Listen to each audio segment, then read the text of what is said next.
네, 설교 본문을 읽겠습니다. 베드로전서 1장 13절부터 19절까지입니다. 번갈아 가면서 읽겠습니다. 그러므로 너희 마음의 허리를 동이고 근신하여 예수 그리스도께서 나타나실 때에 너희에게 가져다 주실 은혜를 온전히 바랄지어다. 전에 알지 못한 길에 따르던 너희 사역을 본받지 말고 오직 너희를 부르신 거룩한 이처럼 너희도 모든 행실에 거룩한 자가 되라. 그렇되었을 때 내가 거룩하니 너희도 거룩할지어다 하셨느니라. 외모로 보시지 않고 각 사람의 행위대로 심판하시는 이를 너희가 아버지라 부른즉 너희가 나그네로 있을 때를 두려움으로 지내라. 너희가 알거니와 너희 조상이 물려준 헛된 행실에서 대속함을 받은 것은 은혜나 같이 없어질 것이라고 생각하니. 같이 읽겠습니다. 오직 흠 없고 점 없는 어린 양 같은 그리스도의 보배로운 피로 된 것이니라. 아멘. 네, 오늘 본문을 가지고 그러므로라는 제목으로 13절 오늘 본문 제일 처음에 그러므로라는 단어가 나오는데요. 그러므로라는 도대체 무슨 내용일까 하는 그 제목으로 하나님 말씀 전하겠습니다. 베드로전서 1장 1절부터 12절까지 이 앞부분에서는 성도는 이 땅에서 나그네다. 그리고 이 성도가 받은 구원이 어떤 것이고 또 받을 구원이 있는데 그건 또 어떤 것이고 그게 이제 남아 있다는 거죠. 그리고 그 구원은 이제 바로 전주에 이야기했습니다. 그 구원은 우리가 이런 고난 환난을 당하는 중에도 우리를 살아가게 만드는 그 삶을 계속 이어서 영위하게 만드는 충분한 힘이 되고 있지 않느냐. 이제 그렇게 이야기했습니다. 여기까지인 거죠. 우리의 존재는 이렇고 우리가 받은 건 이렇고 그리고 이미 그 구원이라는 것이 우리가 받은 것이 우리에게 충분한 힘이 되고 있다. 그러면서 본문 처음에 그러므로 그러니까 이렇게 살아야 된다는 거죠. 이제 그러므로 이후처럼 이제 이렇게 살아야 된다. 오늘 이제 19절로 이제 끊기는 했습니다만 사실 이 내용이 2장까지 쭉 사실 이어지는 내용이 있습니다. 그러니까 베드로 사도의 권면인 거죠. 우리가 받은 것, 그래서 하나님 우리를 이렇게 불러주셨다. 우리의 존재를 이렇게 만들어주셨다. 그러니 우리가 이렇게 살아야 하지 않겠는가 라는 이제 권면입니다. 그 첫 번째가 뭐냐면 재림의 은혜를 바라라 하는 겁니다. 그러므로 해가지고 베드로가 첫 번째 한 권면이 13절에 나옵니다. 예수 그리스도께서 나타나실 때에 너희에게 가져다 주실 은혜를 온전히 바랄지어다. 예수 그리스도께서 다시 우리가 지금 보지 않고 믿었다 그랬거든요. 그런데 그분이 다시 나타나신다는 거예요. 그때가 있는데 그때에 주실 은혜, 그러니까 이 재림의 은혜를 소망하라는 거죠. 박해를 당하는 성도, 또 억울함과 고통을 당하는 성도, 그런데 이 땅에서 그것에 대해 해소의 여지가 없어요. 이거 어떻게 억울함을 풀 수도 없고 방법이 없다. 그런 성도에게 가장 강력한 소망이 무엇일까? 예수님의 재림입니다. 저분이 오시면 예수님이 약속하셨죠. 다시 오시면 그 모든 것에 대해서 판단하시고 눈물을 닦아주신다고 했기 때문에 그분은 모든 것을 아시니까 내가 어떤 억울함에 있는지 내가 어떤 고통에 있는지 다 아신다고 했기 때문에 그분이 오신다. 그걸 바랄 수밖에 없는 거죠. 특히 나그네의 삶을 사는 이 붕 뜬 것 같이 정말 참 뭐랄까 안정감 없는 그런 삶을 사는 입장에서는 주님이 오셔서 나를 이제 안정감을 가지고 살 수 있는 고향 같은 곳으로 인도하신다. 그걸 바랄 수밖에 없을 겁니다. 그러니까 예수님의 재림이다 그랬을 때 이 예수님의 재림은 성도가 그 살아가는 그 척박한 현실을 견디게 하는 핵심 요소예요. 예수님을 믿음에도 불구하고 이 사람이 그렇게 살 수 있게 만드는 것, 견딜 수 있게 만드는 것은 주님이 다시 오신다는 거죠. 예수님을 믿는데 주님이 계속 그래 너희들 그렇게 잘 살아라 그러면 아마 그 동력이 떨어질지 모르겠습니다. 근데 다시 오신대요. 그리고 이 모든 것에 대해서 제대로 판단해 주신대요. 그러니까 그때 박해가 심하고 정말 어려움을 당했던 당시의 성도로서는 그 신앙의 핵심, 예수님의 죽으심, 부활 믿는데 또한 재림, 이게 아주 강력한 신앙의 요소였음을 알 수 있습니다. 근데 문제는 그에 비해서 요즘인 거죠. 재림이 지금 21세기 한국에서 신앙생활을 하는 성도에게 가장 강력한 소망일까요?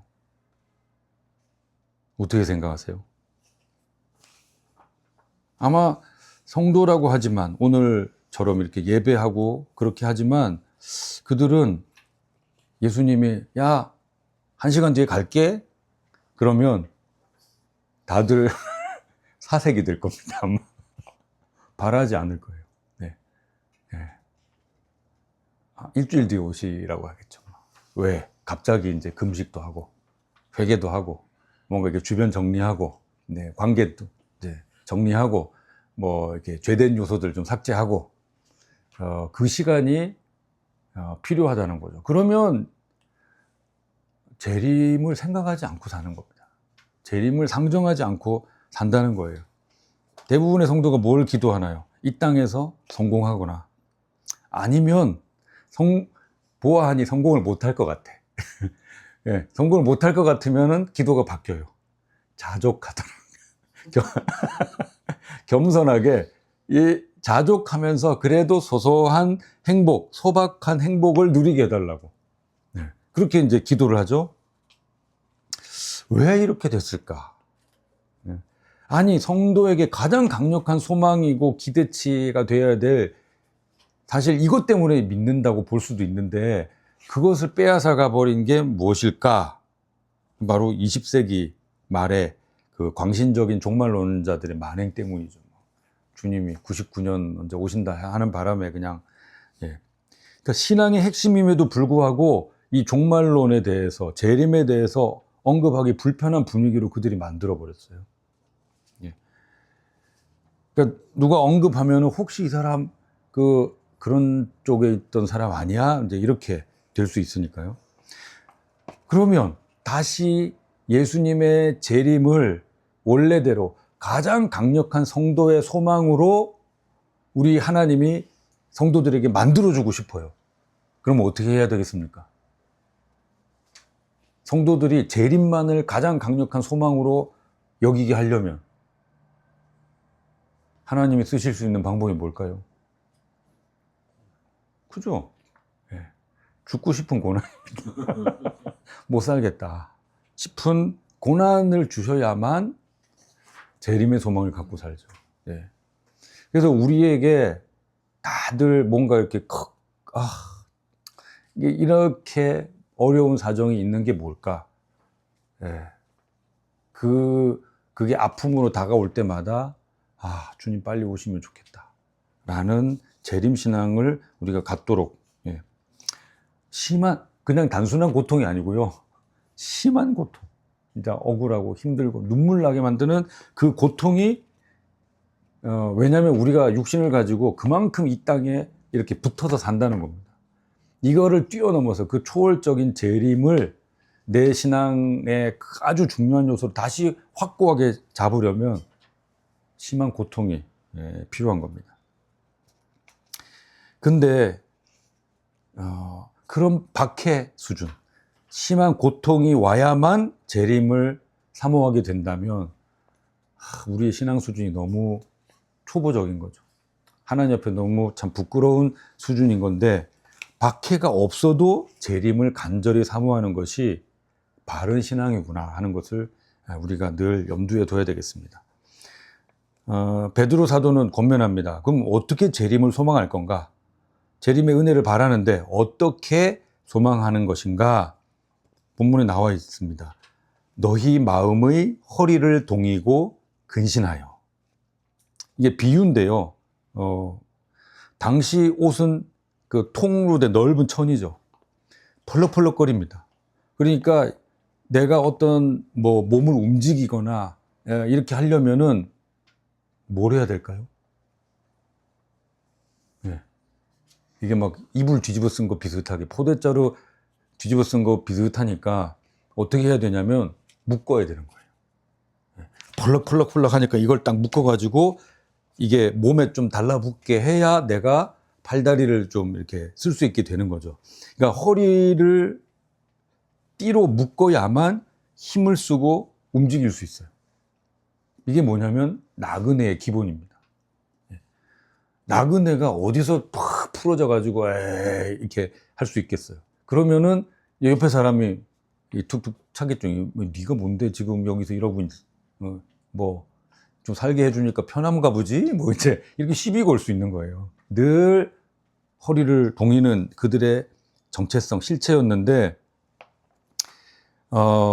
근데 그렇게 마음의 허리띠를 띠라 하는 거죠. 그러면 반대로 그럼 마음의 허리띠를 푼다는 게 뭔가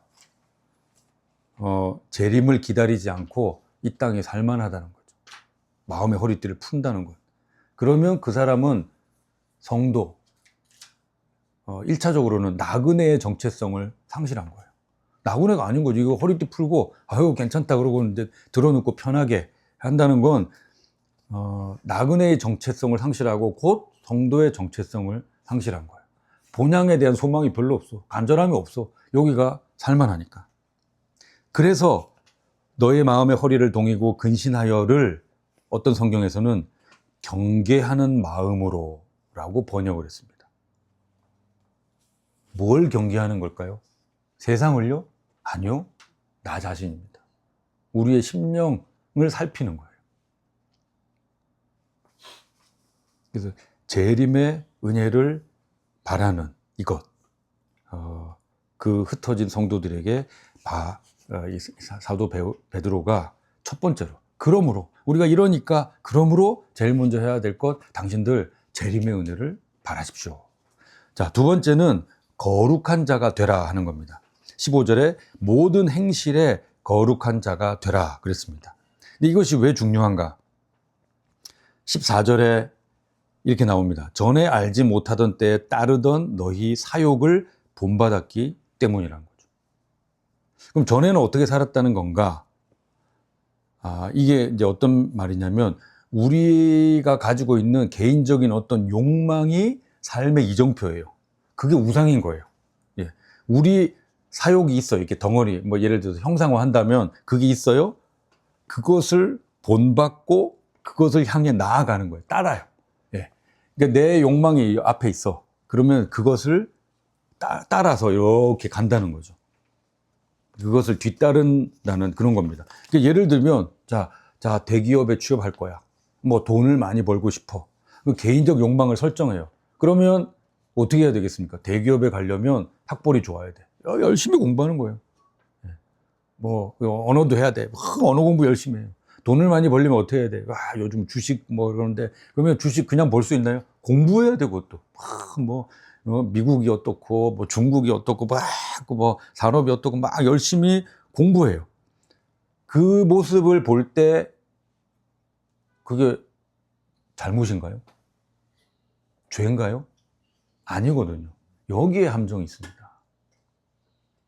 그 욕망을 성취하기 위해서 살려면요, 정말 근면성실하게 열심히 살아야 됩니다. 그런데 그 모습이 마치 교회에서 잘 사는 것처럼 비춰질 수도 있다는 거예요. 근면성실은 중요합니다. 그런데 내 욕망을 정해놓고 그게 우상이 되어서 그걸 쫓아가고 있는데 그 욕망을 본받고 뒤따라 살았는데 마치 참 열심히 성실하게 잘 사는 것처럼. 근데 일요일 와서 이게 예배도 한 번씩 드려주고 예배를 참석하고 봉사도 좀 한다. 너무 잘 사는 사람처럼 돼버린다는 거죠. 지금 이건 문학적이고도 또한 영적인 표현입니다. 아무리 부지런하고 성실하게 살아도 욕망을 이루기 위한 삶은요, 거룩한 삶이 아니라는 거예요. 여러분, 이들은 나그네입니다. 떠돌이에요. 그럼 이 사람들의 소망이 뭘까요? 그 사회에서 빨리 정착해서 안정적으로 사는 거예요. 나도 그렇지만 내 자식들, 좀 편하게 해주고 싶어서. 그러면 얼마나 근면성실하게 살아야 되겠습니까? 근데 베드로 사도가 읽는 거죠. 이 사람들의 소망이나 이 열망이 어느덧 그 자리에서 정착하고 잘 사는 것으로 되어가고 있는 것을.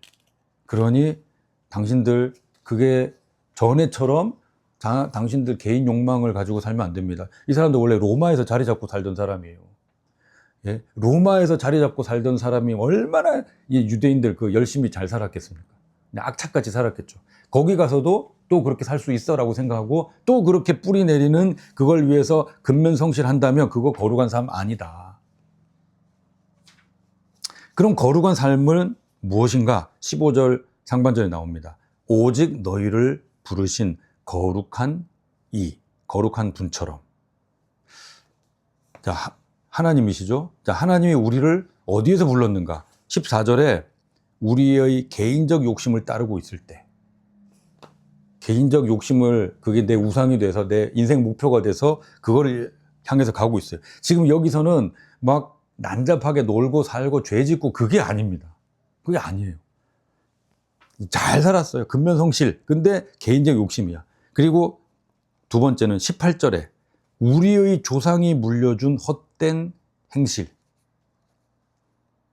이게 뭐 좋은 습관일 수도 있고 나쁜 습관일 수도 있습니다. 근데 거기에 이제 익숙해져서 우리에게 그냥 이제 묻어 있는 거기에서부터 그런 수준인데, 그렇게 있는데 거룩하신 하나님이 불러주셨어요. 어떻게 하시려고? 16절에 내가 거룩하니 너희도 거룩할지어다.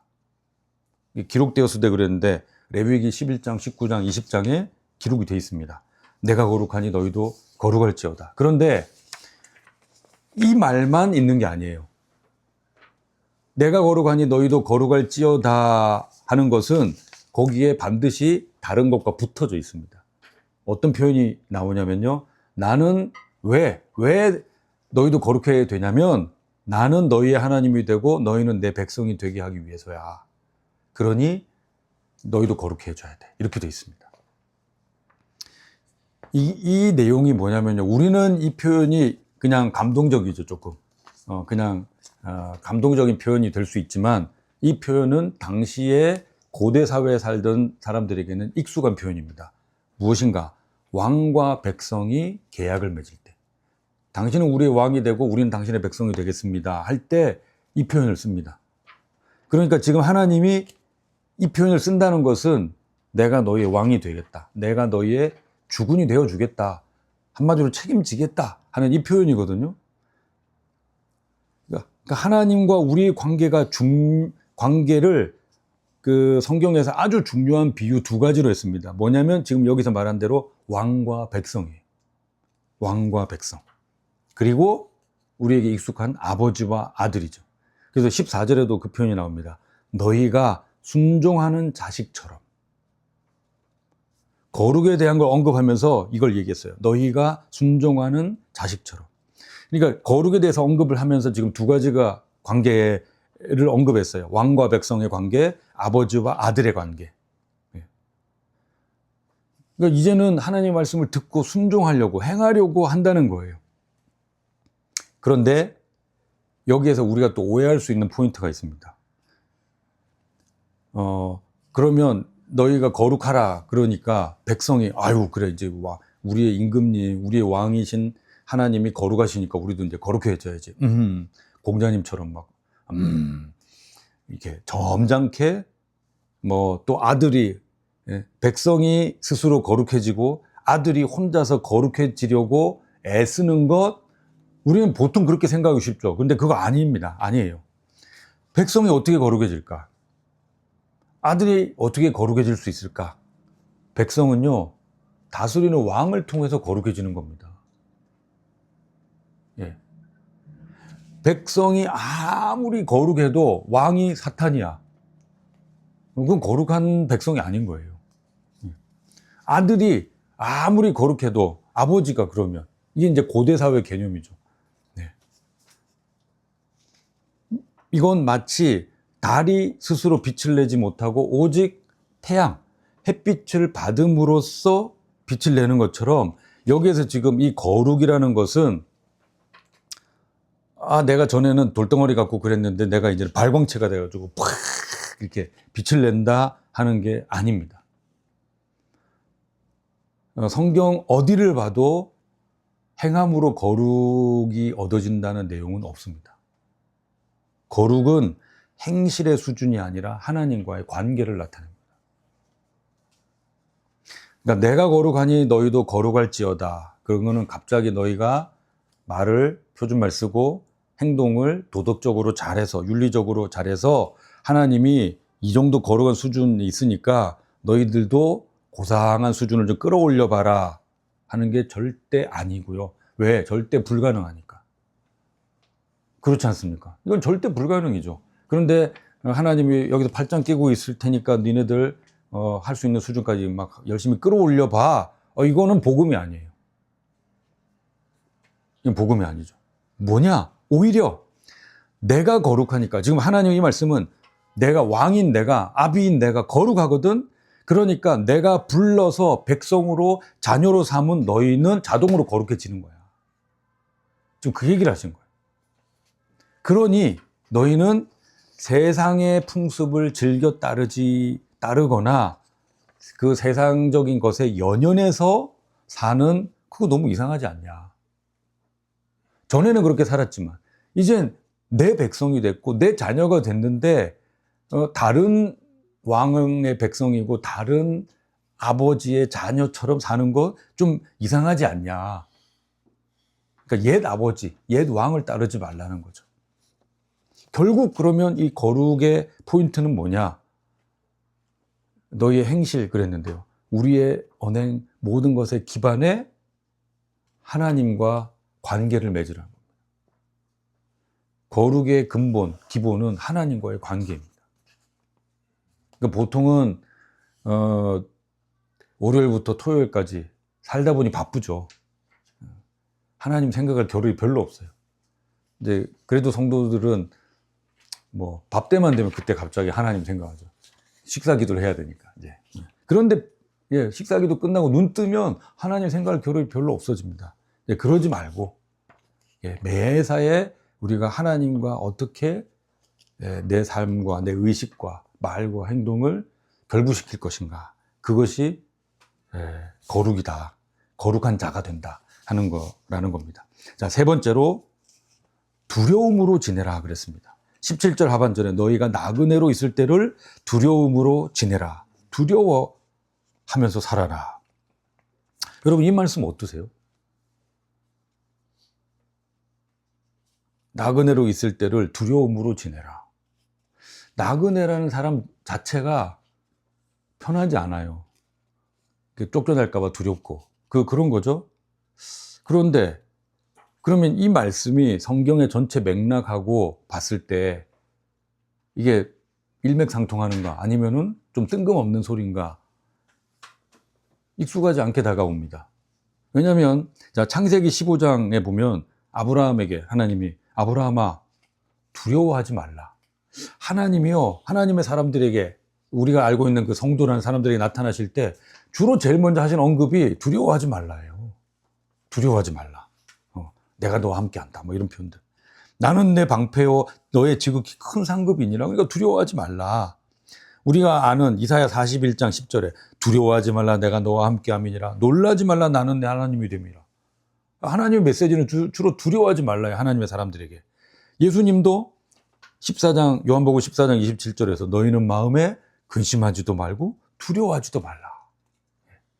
부활하신 예수님도 나타나셔가지고 잘롬 평강이 있을지어다 평안할지어다 그렇게 말씀하셨어요. 그러니까 두려워하지 말라가 신구약의 사실 공통된 메시지입니다. 하나님 백성에 대한. 그런데 여기서는 갑자기 두려움으로 지내래. 이거 너무 이상하잖아요. 베드로전서에서 중요한 단어가 나그네라고 말씀드렸는데 나그네이기 때문에 중요한 단어가 바로 두려움이에요. 고향이 아닌 남의 땅에서 체류인으로 사는 것이 조심스럽고 좀 두렵죠. 그러니까 길지 않은 이 베드로전서에서 두려움이라는 단어가 7번이나 나옵니다. 그러니까 이게 그 성도의 삶을 이해하는데 어려운 시대를 사는 성도의 삶에서 이 두려움이 아주 중요한 개념이라는 것을 알 수 있는데요. 이 베드로전서가 말하는 두려움에 대해서 이해를 하도록 돕는 본문이 뒤편에 있는 3장 14절 15절에 나오는 표현입니다. 제가 그냥 읽어드릴게요. 이렇게 말합니다. 그들이 두려워하는 것을 두려워하지 말며 근심하지 말고. 여기도 두려워하지 말라가 나와요. 그들이 두려워하는 것을 두려워하지 마라. 근심하지 마라. 근데 뭐라고 얘기하냐면 너희 속에 있는 소망에 관한 이유를 묻는 자들에게는 대답할 것을 항상 준비해놔요. 그런데 그 기본 자세를 어떻게 해야 되느냐? 너희는 온유와 두려움으로 하라. 이 두려움은 세상 사람들의 두려움이 아닙니다. 세상 사람들은 뭘 두려워할까요? 돈을 잃고 건강을 잃고 관계를 잃고 뭐 이런 걸 두려워합니다. 여기에서의 그 성도를 향해서 두려워하라 하는 두려움은 뭐냐면 하나님에 대한 경외심입니다. 그건 앞뒤 문맥 본문에서도 알 수 있어요. 네. 일단 이 하나님에 대한 경외심에 대해서 경외심을 가지라고 한 게 뭐냐면 이건 이제 하나님과의 관계죠. 우리가 하나님과의 관계를 맺을 때 기본이 경외감입니다. 겸손함이고 또 성도로의 삶을 살아가게 하는 에너지가 돼요. 내가 하나님을 경외하기 때문에. 왜 그럼 하나님께 경외감을 가져야 되는가? 자, 17절에 보면 외모로 보시지 않고 각 사람의 행위대로 심판하시는 이를 너희가 아버지라고 부르기 때문이다. 이런 분을 온 세상을 심판하실 분이 너희 아버지시지 않냐. 그러니 그 심판하시는, 그러니까 세상이 성도를 정죄하고 죽일 것 같지만 결국 모든 것을 심판하시는 분은 하나님. 그분을 그리고 아버지라고 부르기 때문에 경외감을 가져야 된다는 것이고, 두 번째는 18절 19절입니다. 대속함을 받은 것이 오직 흠없고 점없는 어린 양 같은 그리스도의 보배로운 피로 되었기 때문에. 그러니까 그 하나님과 이렇게 관계를 맺게 된 것이 우리가 남들보다 나아서가 아니고 은혜로운 예수님의 대속의 죽음이기 때문에. 그 원인이 내게 없어요. 그러니까 그 근거가 내게 없기 때문에 은혜로 주어진 것이기 때문에 하나님에 대해서 경외할 수밖에 없다는 거죠. 내게 이 은혜를 베풀어 주신 분.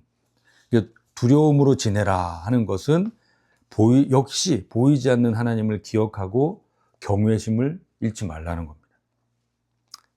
네, 말씀을 맺겠습니다. 오늘 우리가 읽은 이 본문 베드로전서 1장 13절부터 19절의 이 말씀은 구원받고 이 땅에서 나그네로 사는 성도가 어떻게 살아가야 할지 말하고 있습니다. 세 가지였어요. 첫 번째, 재림의 은혜를 바라라. 성도가 재림의 소망을 잃으면요, 신앙은 그건 액세서리입니다. 완전히 핵심을 잃은 거예요. 오직 성도가 가장 갈망할 것이 재림이기 때문에. 재림이, 그러니까 성도로 어떻게 살면 재림을 바라지 않는가? 성도로서 어떻게 살면 재림의 위로를 그렇게 갈망하지 않는가? 이 땅이 좀 살만한가 보지? 이렇게 되는 거죠. 네. 두 번째, 거룩한 자가 되라. 다시 말씀드리지만 이건 언행의 수준을 올리라가 아닙니다. 하나님과의 관계를 소홀히 하지 말라는 거예요. 세 번째, 두려움으로 지내라. 하나님에 대한 경외심을 잃지 말라. 하나님을 가볍게 여기지 말라. 그러니까 결국은 하나님과의 관계를 돈독히 하는 것이 베드로의 권면의 핵심입니다. 자, 그럼 우리가 이제 알았어요. 이제 우리가 재림을 사모하고 하나님과의 관계를 더 돈독히 하려고 애를 쓰고 경외심을 갖고 살아야 되겠구나. 이제 우리가 이제 방향을 제대로 잘 알았습니다. 자, 결심하시고, 자, 그러면 사라지나요? 이게 맹점이죠.